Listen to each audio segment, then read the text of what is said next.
When I got my hands on this iPhone, I couldn't believe Apple had made something like this.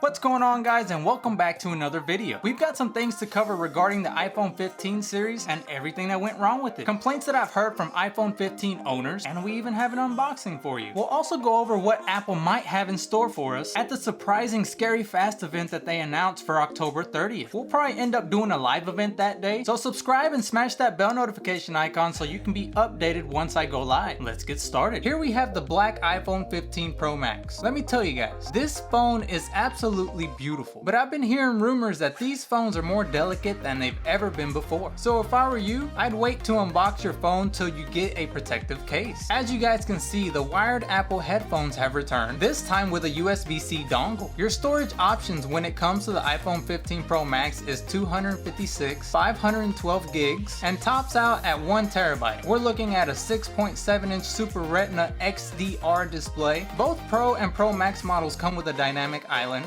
always on display, ProMotion technology with adaptive refresh rates up to 120 Hz, HDR display, True Tone, wide color, haptic touch, 1000 nits max brightness typical, 1600 nits peak brightness HDR, 2000 nits peak brightness outdoor, fingerprint resistant, and support for display of multiple language and characters simultaneously. IP68 splash, water, and dust resistant. As we all know, the iPhone 15 Pro and Pro Max is equipped with the A17 Pro chip. This A17 Pro chip is equipped with a 6-core CPU, 6-core GPU, and a 16-core neural engine. Yes, we all know that the iPhone 15 looks great, but for how long? We've received reports that this is the most delicate iPhone ever made. Do you guys remember when Apple mentioned that they made the back glass easier to replace? Well, it looks like they played the game pretty well. Yeah, let's make the back glass easier to remove and make it easier to break for people to spend more money on a phone that requires users to take out a small business loan to own in the first place. Well played, Apple. We've also heard that the iPhone 15 has intense heating issues, but we've also heard that this has been fixed with a new iOS 17 update. Let me know down in the comment section whether this issue has been fixed or not. Also, my brother Hareem bought the iPhone 15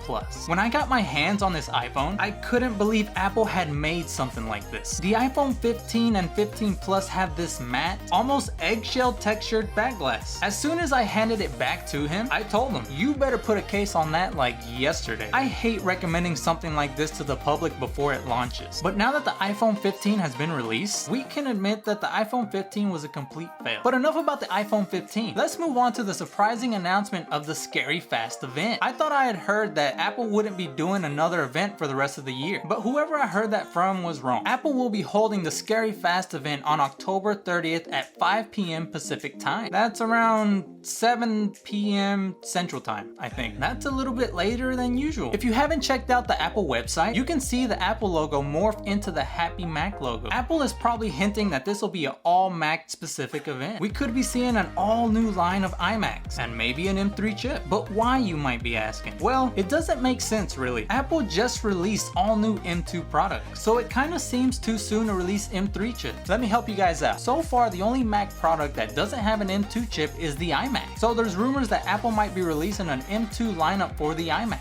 But does anyone remember the A17 Pro chip that was released with the iPhone 15 Pro? I think Apple is planning something big, hence the name Scary Fast. We all know that the M2 chip is not a big upgrade from the M1, and that's probably due to the fact that they are both 5nm chips. I think Apple is going to release its first 3nm chip to join the Mac lineup and put it in the iMac and call it the M3 iMac. It only makes sense. I mean, why else would Apple call the event Scary Fast? If they know that the M1 chip competes pretty well against the M2 chip, they could also showcase some new features for the Apple Vision Pro. But who knows? Let me know what you guys think down in the comments section. And don't forget to join us next Monday right here on the channel. We'll be doing a live commentary October 30th at 6:30 Central Time. You should be able to find the event on my channel page. So head on over there and hit that notify me button. And I think that's it. If you liked the video, don't forget to like, subscribe, and smash that bell notification icon. I'll see you guys next time.